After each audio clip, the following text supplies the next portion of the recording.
បាទមេរៀនបន្តគឺយើងសិក្សាពាក់ព័ន្ធជាមួយនឹងមេរៀនទី7បាទ catching នៅក្នុង ASP.NET Core បាទអញ្ចឹង learning outcome របស់យើងមាន5ចំណុចដែរបាទទី1បញ្យល់អំពីតួនាទីនៃ catch នៅក្នុងការកែលម្អនៃ performance ហើយទី2គឺយើងនឹងប្រើប្រាស់ពាក់ព័ន្ធជាមួយនឹង iMemory catch ណាបាទសម្រាប់នៅក្នុង memory catch បាទទី3គឺកំណត់នៅ catch expiration បាទ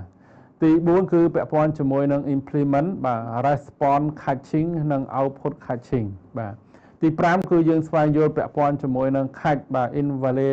invalidation strategy ដើម្បីករណីមិនឲ្យ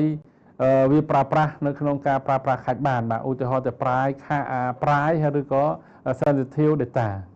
កន្ធរបស់យើងមានចំនួន7បាទទី1គឺគោលកំណត់ catch និងផលប្រយោជន៍ទៅលើ performance ទី2គឺប្រភេទ catch in memory catch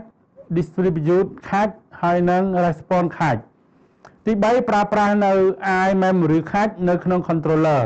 get or create set try get value ទី4គឺកំណត់ expiration option absolute expiration ហើយនិង sliding expiration ទី5គឺ response catching middleware និង response catch attribute ទី6គឺ catch បាទគេអត្តពល dynamic data sensitive ហើយនិង real time data ទី7 demo បាទ catch product list spec ដើម្បីកុំឲ្យ query DB រាល់ request